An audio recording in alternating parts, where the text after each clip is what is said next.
Hey everyone, it's Lizzie and welcome back to my channel. Today's video, I'm going to be showing you guys step by step how I create my paycheck budget. We're going to go ahead and dive into this. If you guys are interested to see how I do my budgeting using cash, then keep on watching. So I love to do a paycheck budget. I do a monthly budget in the beginning and then I break everything down paycheck to paycheck. I think that is so important whenever you're wanting to create a successful budget. Now I'm gonna go ahead and just write in the payday. And now I'm gonna go ahead and show you guys right here. This is what my available balance is currently in my bank account. So that is very important to know, is that I do use a checkbook register. It is an app. It is so easy to keep track of all of my expenses. That is where I do my expense tracker. I don't physically write it down on a sheet of paper. I just have my phone with me all the time, and every time when I make a purchase, I will go in and I will enter in what I purchased and how much it was. Based on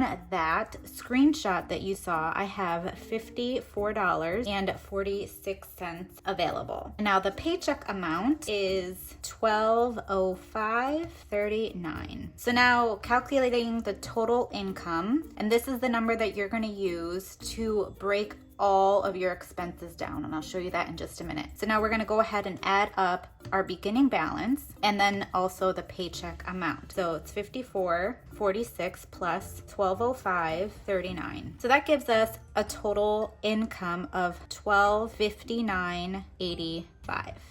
Now, this is the rule that I swear by. It has completely changed the game of our budgeting, and that is the 80-20 rule. So we're doing 80, and then I like to break up the 20 into 10% sections. 80%. 80% is the amount that we live off of. So that includes all fixed expenses, your utilities, your housing, your transportation, your food, your spending, anything that goes out that you purchase, anything like that. That is what you live off of. That is 80%. Now, you can challenge yourself to live off of less, and that is something that we are currently working on, especially what we are facing right now. I have to tell you, we are not going to be living off of 80%. We want to lower that amount, so we're cutting a few things, a few like luxury stuff that we would have been able to set aside for if all of this wasn't happening. But right now, what our goal is we want to save as much money as we can in the bank for an emergency, because we just honestly, we don't know when this is going to end. We just want to be safe and we just want to save the money. So, and we're staying at home, so we're spending less money, which is a good thing. I'm just going to show you guys this number. Now, 80% is off of your total income, okay? So let's figure out what my number is. So you can do this along with me if you guys are writing up your budget right now. If this is the first time that you are looking at paycheck budgeting, then I highly recommend starting off with this method, okay? Just work with me here. So we're taking the 1259.85, that's just my total income, and we're going to multiply it by 0.8. So this gives us a amount of $1,007.88. And then the 10%, this first 10%, now this is what we do in our house. Obviously, you can take the full 20%.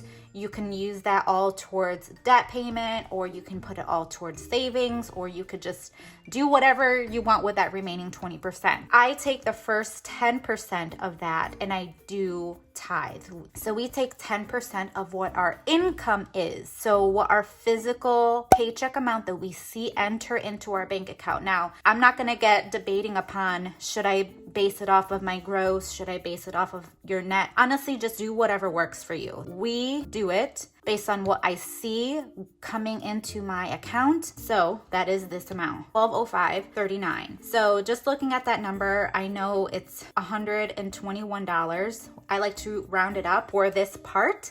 And then this last 10% of that 20, it is typically based off of this total income. So you see on here, I tithed off of this paycheck amount, but there's still a difference of that $54.46. The remaining 10% of this little formula that I have going on is pretty much based off of this. So we're gonna just add up these two just to see where we land. All right, so that gives us $1128.88, and then I'm just gonna figure out what is the difference. $1259.85, $130.97. So based off of this total income, it's $1259. So if we were to round up, it's $126. So we're about $4 off, but we want to go ahead and just put in the difference. I just put it as 10%. I know it's not exactly 10%. It just is a good method. And this kind of just works out for me anyways. I pretty much just do whatever is left over. And so it's not technically 10%. I know for all you math people, you're all probably like squirming in your seats right now, but yeah, you get the idea. So for this last percentage, you can either put it towards debt, you can put it towards emergency savings, you can do, put it towards like a big purchase that you guys have been saving for. Whatever the case is, that's what you can use the remaining 10% for. So now that I have that, we're gonna go ahead and just write up these numbers. So we already figured out what the tithe is $121. As of right now, we're not going to put anything extra to offering. So total giving section is $121. And now is the part where we get to the expenses. And I have this bill tracker all filled out. I do this in the beginning of the month. And when I have highlighted here, this is when I know I have to make the payment and the total amount needs to be collected in order for me to pay this item. So we're looking at the 31st right now, which is this column. And I'm literally going to go down the line of this and we're gonna just fill in what our expenses are. So let me go ahead and zoom you guys in so that you guys can follow along and you can see what I'm doing. Okay, so you guys are all zoomed in now so you can see clearly what my bill tracker looks like. So again, we're looking at the 31st of March and we're gonna go down the line and put little check mark once we write it in on our paycheck budget.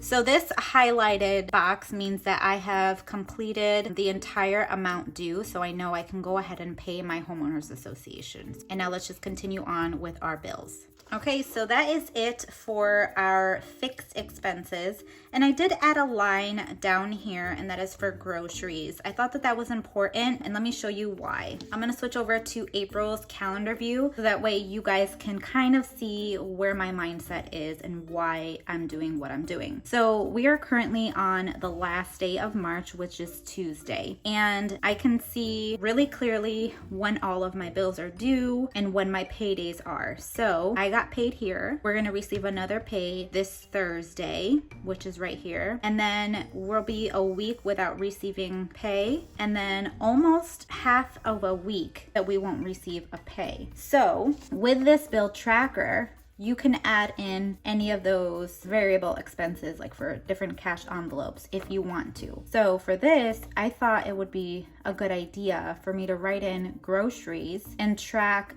how much I want to make sure that I deduct from those paychecks. So as you see, this is the 31st, and I put here that I want to make sure that we take out for a week's worth of grocery money. But then my husband, he also gets paid the same week. So some of you may think, well, you only set aside $75 each week. Why would you set aside $75 from this pay? Let's look at the dates. I get paid on the 31st, and we have 1, 2, 3, 4, 5, 6, 7 days is a week. And then if we were to just withdraw $75, we would only have enough for the 7 days. Based on that formula, based on that number of $75 each week for our budget. It'll be like a long time before we can go to the grocery store again or order something. So I need to think ahead. So that's why we are also going to be withdrawing $75 from my husband's paycheck so that it can cover us for the remaining remaining time until we get paid again. So if that makes sense to you so far, if that just gave you a aha moment, let me know in the comment section down below. One time I made a mistake and I just withdrew $75, not really looking at the calendar, and we had to adjust a few different things in our budget so that we can have enough to cover us for the remaining time until we got paid. So I thought that that was really important to note. So that is what we are going to be withdrawing. So I just made a note down here so that I won't forget to write it in on my grocery, my cash section. I'm gonna go ahead and do that now under the cash envelope section, 75, and I know that I got everything that I needed to set aside for. All of these are checked. We're good to go. And now when I say set aside, I've gotten a lot of questions. Do I take this money out? Absolutely not. I leave this in my bank account. I keep it tracked on my checkbook register app that I mentioned in the beginning. I deduct everything in there, and then once the bills come out, I will go ahead and do a check mark next to that item. So now let's go ahead and continue down our expense portion of this budget. So we completed all of our fixed expenses. Now there is a few other things that we need to set aside for and pay. One of them is SunPass. I have to load our SunPass every so often once it gets low. So we're gonna put $20 in there. And then gas, we did have a remaining amount. So we're just gonna take that $50 from there and just include it in this week's gas budget. With what we normally spend, we're just gonna put aside $130. And that kind of gives us a cushion as well. I'd rather have a little bit more set aside for those type of spending than too little. So now let's go ahead and add up what our total expenses are on this section.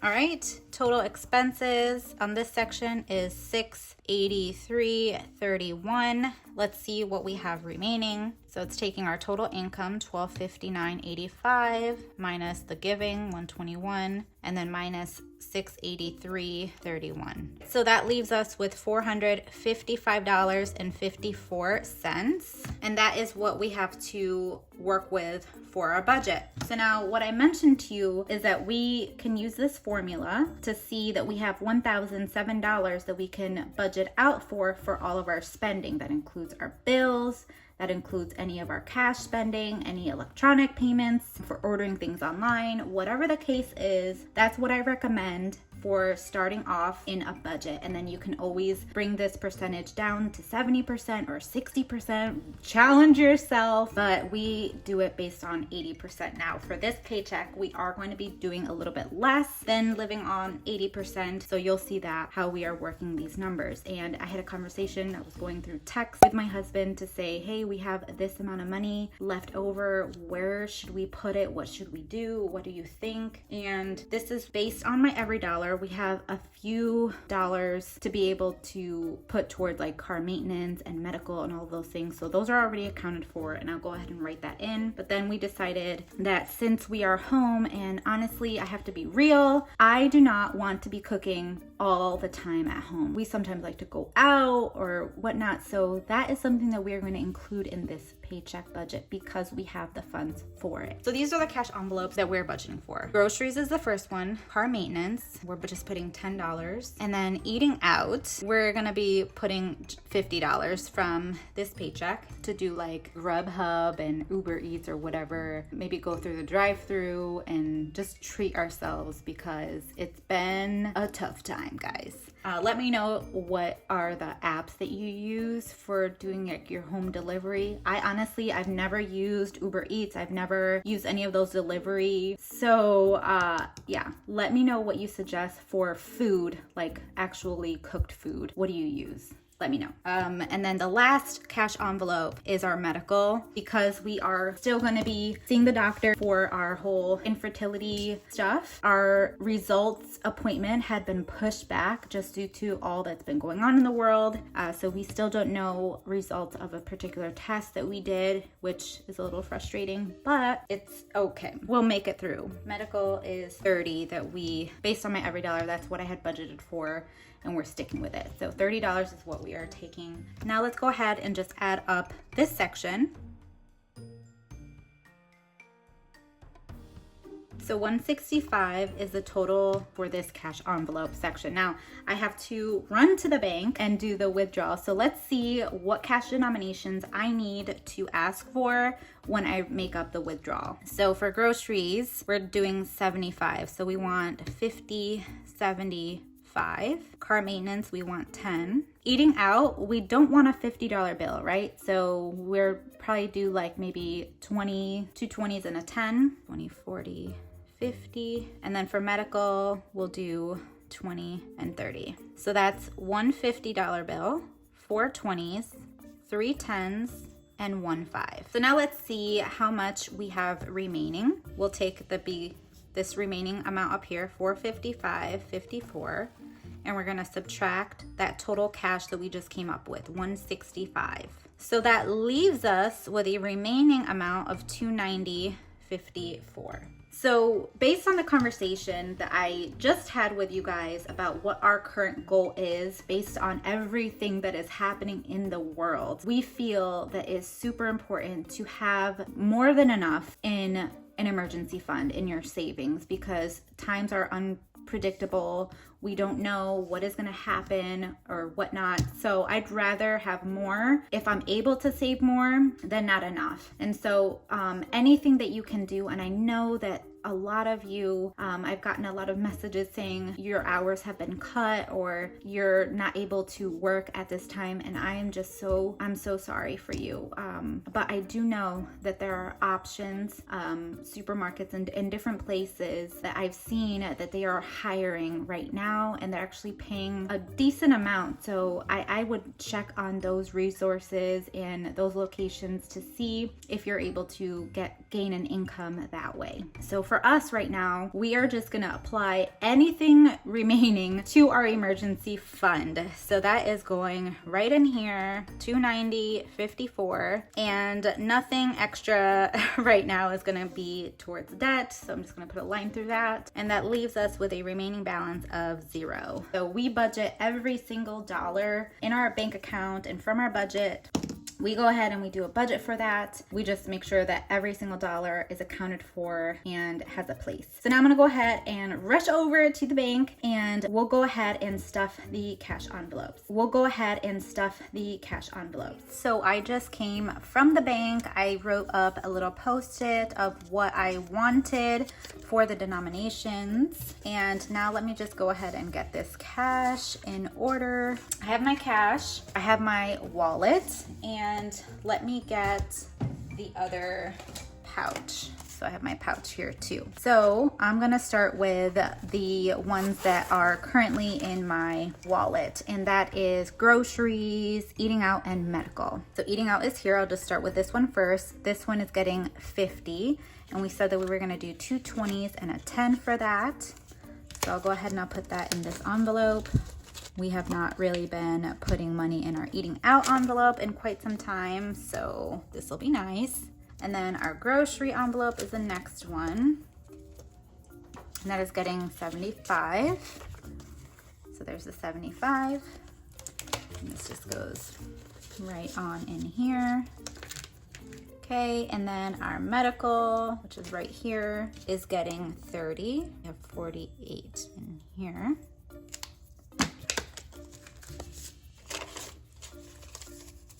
Okay, so that's it for my wallet. Now we just have one more envelope, and that's found here in this pouch. Let me just grab it, and it's our car maintenance envelope. So I have my little tracker. We currently have $14 in this envelope, but we're gonna add in the 10. That gives us something to work with for getting different things that we need for our car, because both of us have older cars. So yeah, that's something that is important to us. So go ahead and put this away. And that's what the whole process of what my paycheck budget from beginning to end looks like, from planning everything out, using the 80-20 method, cash envelopes, and saving. Those are like really all that I do in a paycheck budget. If you found this video helpful, be sure to hit the thumbs up button, subscribe to my channel if you haven't already, and leave me a comment with what changes are happening in your budget. I'd really love to know and kind of engage with you guys that way. And that is everything for this video. Hopefully you guys enjoyed it and felt inspired to get on a written budget, and I will see you guys in a brand new video. Bye guys!